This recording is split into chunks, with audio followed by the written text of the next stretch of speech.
Good evening. Yeah, it's like our first evening video, Night video. night video. Yes, it's 10 o'clock at night. Well, it's just before 10 o'clock 10 to at night. 10. We are, the boat's warming up. We've filled up with water. It's the first time we've done a fill up with water in complete darkness. It's also a very slow tap, which I remember from the last time it being a very slow tap. So it took I had my alarm set to 15 minutes. And it was 4 15-minute alarms before we got to full. That's how slow that tap is. You can take this off and know what I'm wearing. Well, now I feel like I'm going to do the same. Social consequences. Yeah, so we came up from Stockworth today in the wind. It was quite an adventure cruise. And then we've been sitting here for like nine hours or something. I went in took a train to Scunthorpe. That's it. And it was so deja vu because I've gone to Scunthorpe before. I think I might have come with you last time because I've got a memory of doing that as well. Anyway, maybe we both went to Scunthorpe. maybe. I remember wandering around Scunthorpe going, yep, this place is living up to the feeling of what I would expect for a place called Scunthorpe. It's very Scunthorpe-ish. So anyway, to address why we're leaving at 10 o'clock, there's the only operational swing railway bridge across the canal in the country just ahead of us, and there's some works going on. So it's only operational for a very small amount of time. Usually you can just turn up and they'll let you through like when there's a big enough gap between trains, but they won't let you through until 10 p.m. So 10 p.m. we're going through. I think there's another boat already down there that's going through this way, and you said there's one coming the other way? Yeah, and it's one-way traffic through there. So we're supposed to push off at 10. Are they coming through first, or are we going through first? That was unclear. Okay. I don't know. We'll find out. Are you okay if I walk? Yeah. Yeah. Okay. Yeah, we don't know where we're going to moor. Hopefully, just the other side of the bridge. Maybe we'll make it to Keadby. No, we're in Keadby. Maybe we'll make it to Thorn in 4 hours' time. Who knows? Yeah, probably not. Probably not. Yeah, because that would put us in Thorn tomorrow. I don't want to do that. We're going to find the first place we can to moor up, because it's dark out here. Yeah. Okay, here we go. I found this footage on Network Rail's YouTube channel. I'll link their video below. The drone footage shows the work that was being carried out earlier this year. It should give you a better idea of what the bridge looks like and how it works, as you really don't see that much in our nighttime footage. Apparently the work was finished 6 months ago, but they're waiting for a part to be manufactured to get it back to fully operational. Some of the comments from below the video are from some very disgruntled boaters who had their summer cruising plans ruined. Here you can see the footpath across the railway lines that pedestrians take to get to the other side. Now on with our journey. Alright, I'm going now. You be okay? You've turned your microphone off.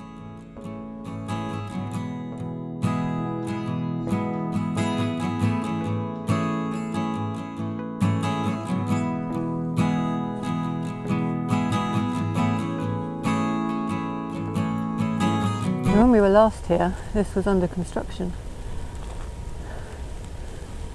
But it looks like it's operational now. And one of those lights back there is the boat. Michael's just getting ready to push off. And those red lights there are the lights on the bridge. And George doesn't want to go. Come on! Come on, you can do it! Come on!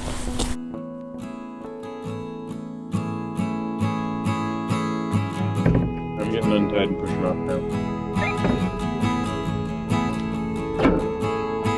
Believe it or not, this is our first ever cruise at night.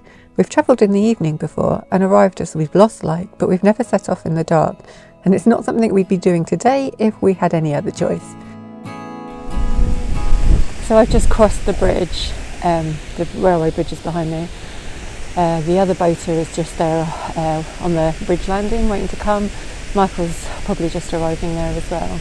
There is one boat, so yeah, that's the railway bridge behind me, and then this is the far side, and then that light there is on the road bridge, so we'll have to swing that as well. So yeah, all good fun.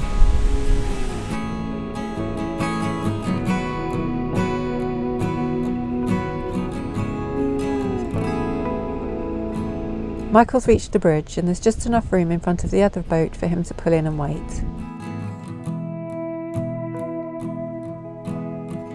It's now 10:13 and we stupidly assume that this is the last commuter train going by.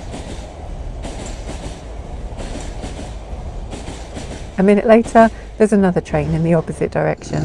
So this generator is powering the lights, and we think it also might be what is going to power the bridge, and it's just kind of powering up at the moment. And I don't know if you can see him, but Michael is just on the other side there, watching. George is on this side with me, watching to see if the bridge is going to open anytime soon. About 10 minutes later, we hear another train approaching. I really hope this is the last one.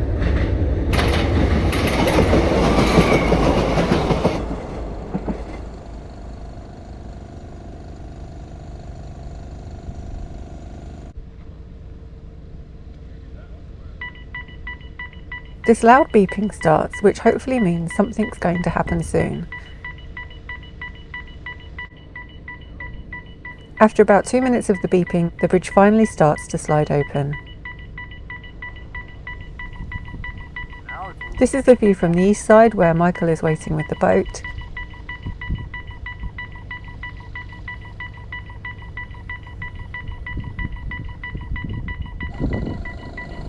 And this is the far side where George and I are.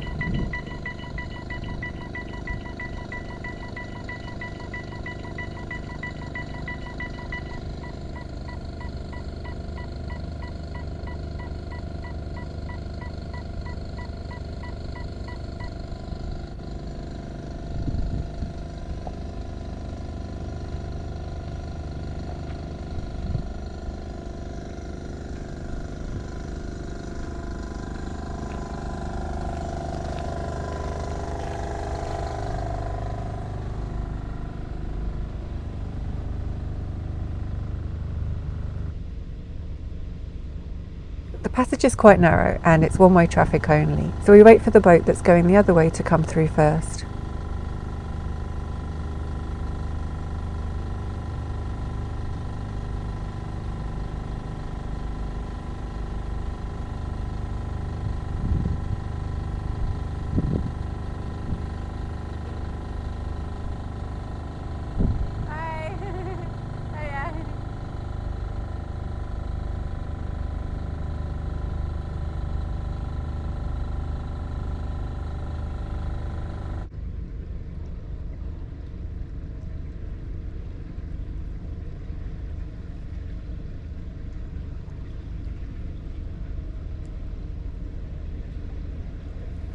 Then the boat that's moored behind us takes its turn.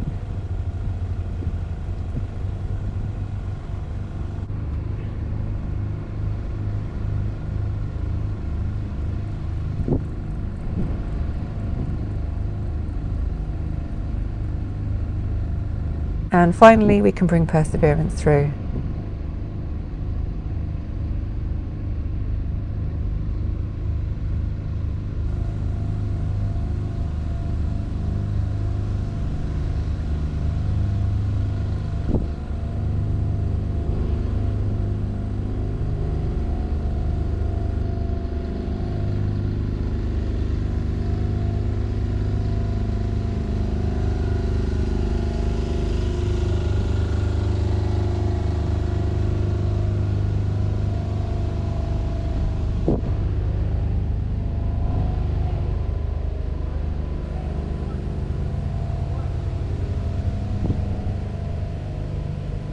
Between the railway bridge and the mooring is another swing bridge, and some fantastic volunteers come out every night to swing it for the boats going through.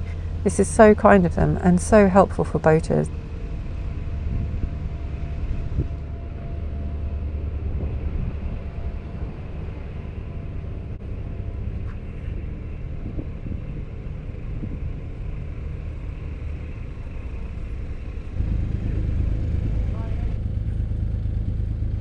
So much to see in a nighttime video. We made it to the other side of the bridge. How was it for you? I mean, other than the pushing weed, I was fine.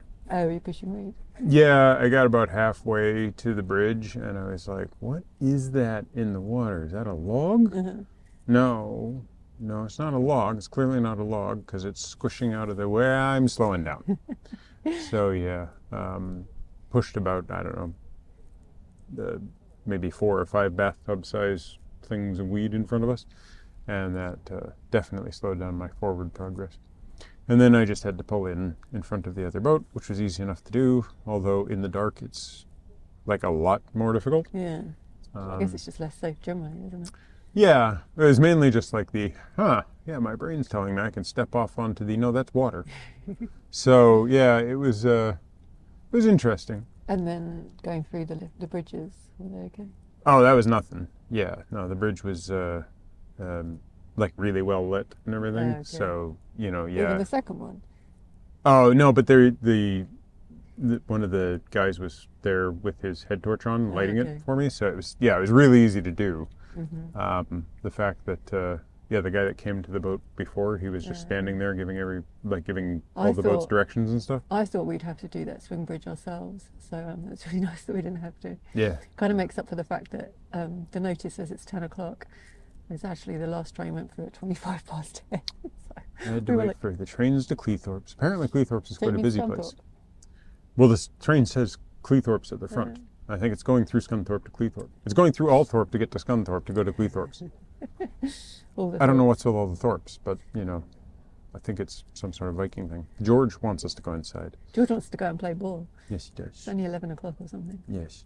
Right. I am tired. Yeah. We woke up in Keadby on the far side or the near side of the railway swing bridge that we went through it. More of a sliding bridge than a swinging bridge, isn't it? I didn't get a look at it last time. I saw it in your video. Yeah. But I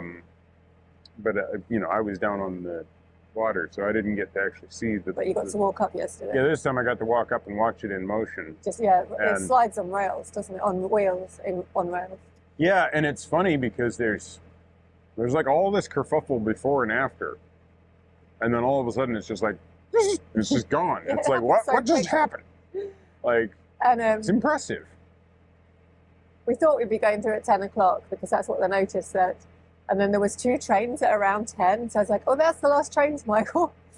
And then we waited and we waited. And then at 25 past 10, there was another train. Well, and I heard this noise of, because there was a generator that was running. Yeah. And so the whole thing must be pneumatic or hydraulic. Given the size of things, I would assume hydraulic. But there was the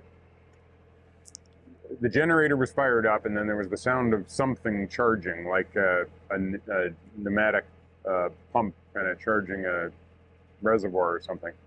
So yeah, and I couldn't hear that. I could just hear the generator. Yeah, and like of course, pneumatic systems are often driven by. Hydraulic systems are often driven by pneumatic systems, right? So the pneumatic system drives the pressure. So it's like. The generator goes up. There's this chug, chug, chug, chug, chug of something building up pressure. 15, 20 minutes of waiting. Then there's this kind of clickety-clack sound of some switches or something moving mechanically, but very small. Yeah. And then I'm waiting and waiting and waiting. And then all of a sudden, and a train comes through. And I'm like, oh, what? I was sort of expecting there to not be a train. Yeah. And then the alarm begins, and it's like a really piercing beep, beep, beep, beep, for multiple minutes sound. And I think that stops. Well, I couldn't hear that because I couldn't hear anything. Well, it was literally right on my ear. Yeah. So it's trying to warn. And we were on opposite sides of the railway, by the way. Yeah, so it's trying to warn any pedestrians or anybody coming up on the far side of the railway. And watching the train come through, it comes through at an angle where it like comes right past your face. So it's really like, whoa, this train is close. But yeah, then, all of this kerfuffle for then the bridge to just go whoop, and it's just like silent, like it's just moving quietly on rails. And all of a sudden there's just a gap. And I'm like, well, I'm glad there's no other trains coming around because that would be a real recipe for disaster if that thing had been moved out of the way. Yeah, so the last train didn't come through until about 25 past 10.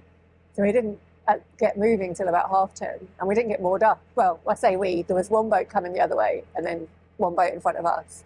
and they had a little bit of a difficulty getting off in the dark. Well, they were behind us. I'd pushed forward to come in front of them, but that meant that my nose was in this tree. Yeah. And I didn't want to just push sideways. Yeah. So I was like, okay, well, you guys go first. But then, yeah, I guess that boat is new to them. So and yeah, doing he went to pull off and ended up kind of sideways and then had to get himself straight again. And doing everything in the dark is like weird anyway. Oh, yeah, especially with all the weed. So pretty. Yeah, we didn't get moored up into bed till about 11. And then I made us watch an episode of Lost because I was wide awake by that stage.